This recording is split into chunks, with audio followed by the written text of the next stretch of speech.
Imagine a simple bullet, forged for use in battle, but inside this one lies a hidden secret.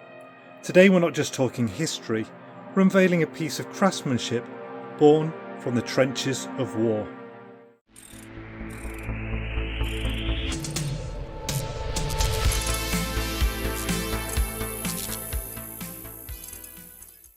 Welcome back to another video, and in this one we're taking a look at a wonderful piece of trench art. Firstly, for those who aren't familiar with what trench art is, although it was made in other conflicts, the term trench art was coined during World War I when soldiers on the front line, in the trenches, in trench warfare, found creative ways to pass the time, and as a way to cope with the horrors of war when they weren't fighting.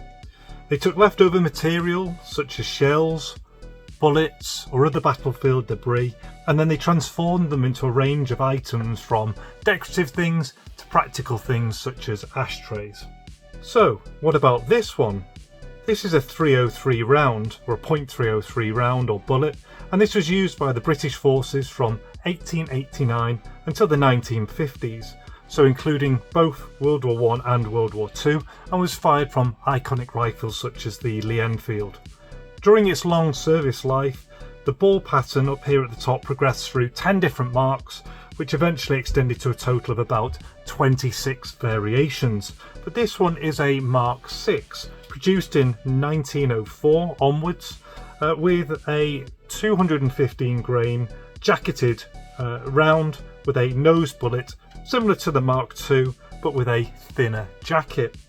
We can establish that this is a Mark 6 round by looking at the base of the round.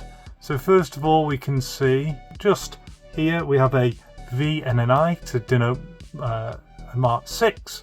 Around here we've got very faintly an 07, so produced in 1907. And then also we have a K here. The K was one of the manufacturers, Knock & Co, who manufactured rounds in Birmingham. Other than that, there's also two of these little, I think they're called crow's feet, which I think just denotes the fact that they are a military round. But if someone has any more information on that thing that I wasn't able to work out, please feel free to let me know in the comments. So now we know that it is a .303 round. It's a Mark 6 produced in 1904. Then we know that that then ties us in with its use in World War I, which was a few years later in 1914 to 1918. But what about the hidden secret, I hear you cry? Well, just take a look at this. I have never seen a piece of trench art like this before.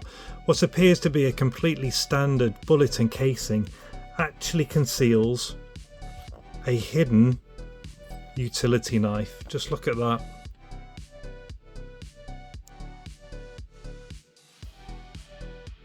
This ingeniously crafted item by a soldier during their downtime is just a small and functional blade, perhaps used for everyday tasks like carving or more likely opening letters, and it's still sharp to this day. I just love the way it's built so well, even to the way in which it clicks back inside the casing. And that's the thing about trench art. Although it comes in a variety of different types and sizes, it is important to remember that each one of these tells an individual story of a person finding creativity even in the darkest of times. If you enjoyed this look at trench art and want to see more unique items, then please consider subscribing to the channel. Alternatively, why not check out this video, which I'm sure you'll enjoy. And until the next one, all the best, take care and see ya.